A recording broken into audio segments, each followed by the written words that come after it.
안녕하세요, 케이부자입니다. 시청하시기 전에 구독하기, 좋아요, 알람 설정, 멤버십까지 부탁을 드리겠습니다. 네, 올해 캐나다 이민자가 33%나 급증을 했다고 합니다. 2월까지 영주권자가 10만 400명이 정착을 했대요. 그러니까 1월, 2월 달에 올해 목표가 50만 명인데 불과 1월 달, 2월 달에 10만 명. 그러면 사실은 곱하기 5를 하면 10월 달까지 50만 명 끝나다는 얘기거든요. 이게 산술적으로 계산해 봤을 때. 그래서 너무 많이 들어오는 거 아닌가 벌써 1월 달, 2월 달에 속도 조절하겠죠. 목표는 일단 50만 명이니까 여름에 좀 슬로우 다운 될는지 모르겠어요.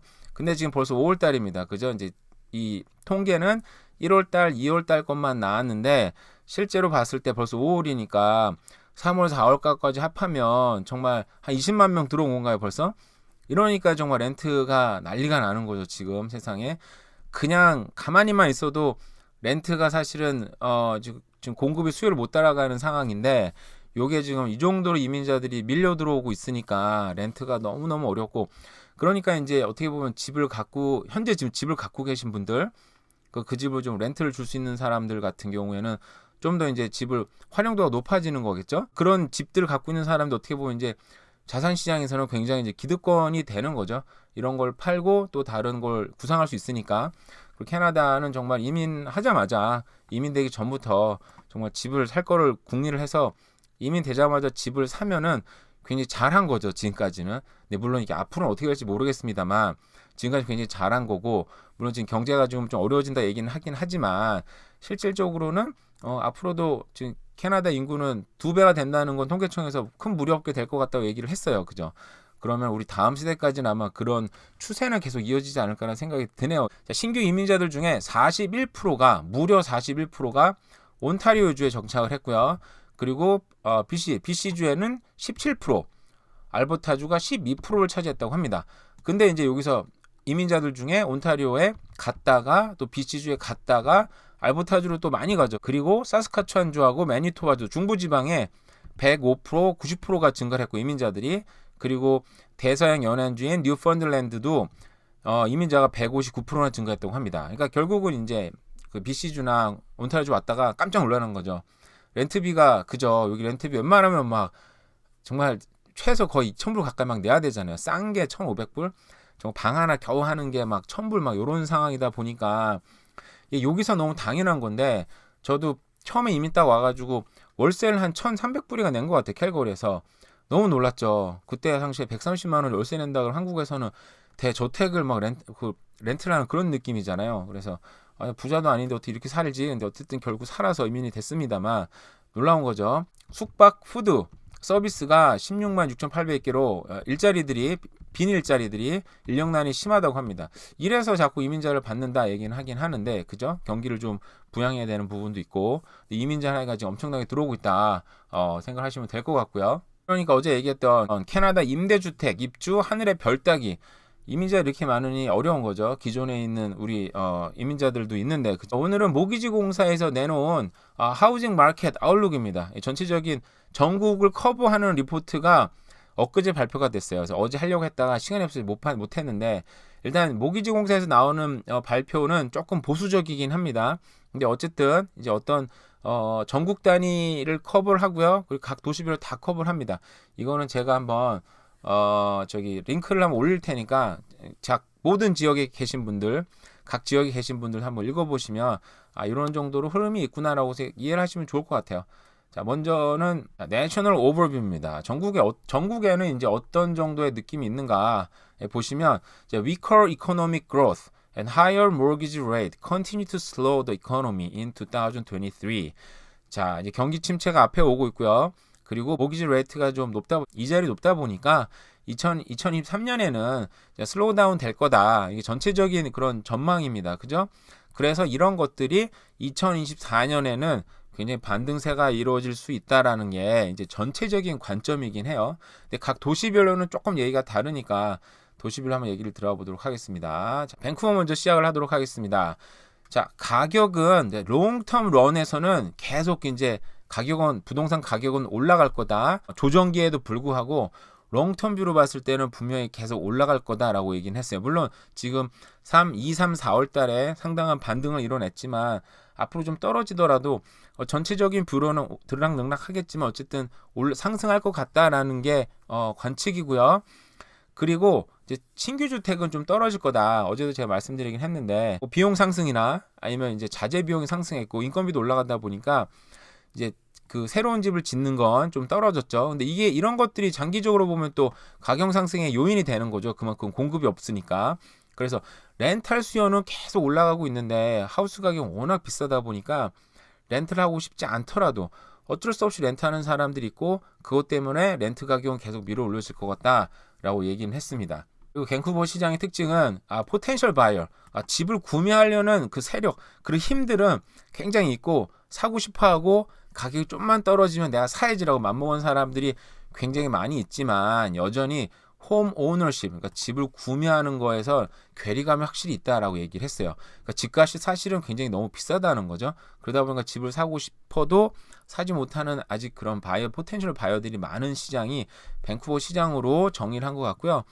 그리고 uncertainty가 있다 보니까 미래가 좀 확실하지 않은 부분이 있다 보니 경기가 좀 침체될 수도 있고 그런 우려들이 있다 보니까 공급을 하는 건설 업체들은 집을 지금 안 짓고 있는 입장이다라고 얘기를 했어요. 그러다 보니까 인구는 증가하고 있는데 이런 것들이 공급이 떨어지다 보니까 렌탈 수요는 굉장히 높다. 아까 얘기가 좀 반복이 되고 있습니다. 이 그래프를 보시면요.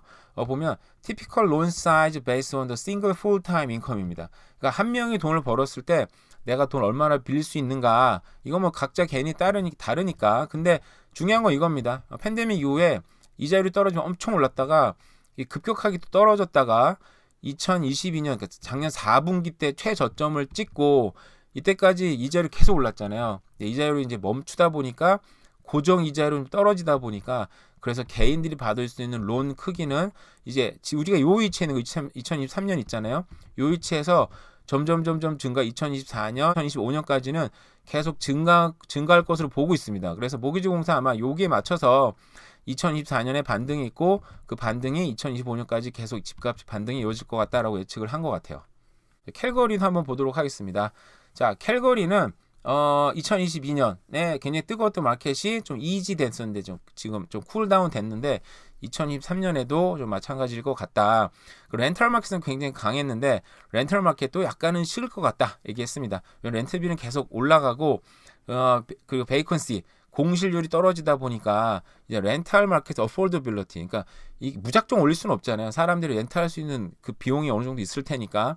그래서 여전히 렌트 수요는 높지만 이제 렌트 비용 상승은 좀 멈출 것 같다는 얘기를 했고요. average price는 remain relatively flat. 아마 유지를 할 것 같다라고 얘기를 했어요.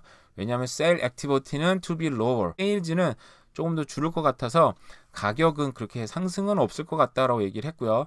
뉴홈 컨스트럭션도 여기도 마찬가지인 이유로 좀 줄어들 것 같다고 얘기를 했습니다. 네, 캘거리 시장은 제가 얼마 전에 봤던 리포트는 생각보다 가격 상승도 약하고 수요도 좀 약하다라고 얘기하는 게 보고서를 봤었는데 우리가 캘거리는 그 기름값이 굉장히 고기름값 유지되다 보니까 굉장히 캘거리가 지금 활발하게 될 거로 예상을 했지만 그거보다는 작은 거죠. 예상보다는 좀 작은 거지 여전히 지금 캘거리는 지금 굉장히 나름대로 활발한 시장 유지하고 있는 것 같습니다.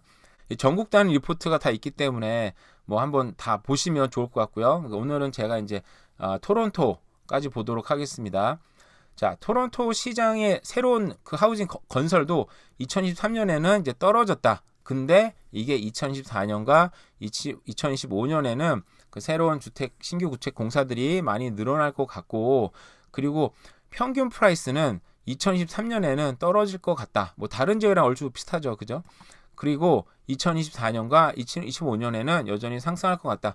다른 지역과 크게 뭐 다를 건 없지만 여기도 렌털 마켓은 여전히 너무 타이트하고 그리고 가격이 상승할 수 있는 그런 strong upward pressure가 있다. 그러니까 가격 상승할 수 있는 요인이 여전히 많다. 아까 봤지만 새로운 이민자들의 절대 다수인 41%였나요? 다수인 무려 41%가 온타리오주로 향하고 있습니다. 그러니까 온타리오주는 여전히 가격 상승, 그러니까 렌털 마켓은 여전히 뜨겁다. 그러니까 제가 들어보니까 이게 아마 한국인들끼리 좀 얘기하는 것 같긴 한데 6개월치를 미리 렌트를 막 낸다 그러더라고요. BC주는 그 불법으로 알고 있는데 한국 사람끼리 그냥 아르마리를 하는 거는 뭐 가능한 것 같기도 하고 저는 그런 생각을 한 번도 해본 적이 없어서 여기도 그렇게 하나요? 제가 알아보니까 아는 지인들 통해 들어보니까 토론토는 워낙 사람이 많고 또 토론토 대학교 시내에 있다 보니까 많은 한국 학생들은 렌트비를 6개월씩 미리 낸다 이런 얘기를 하더라고요. 그래서 그렇게도 되나 싶기도 하지만 많은 아르마리로 하면 또 그렇게 할 수 있겠죠. 토론토 시장은 2024년, 2025년에는 가격의 상승이 이루어질 수 있다. 뭐 여러 가지 뭐 반복되는 얘기입니다. 네, 마지막으로 CRA도 파업 철회. 그래서 정부 기관의 공무원들이 파업을 철회했다고 합니다.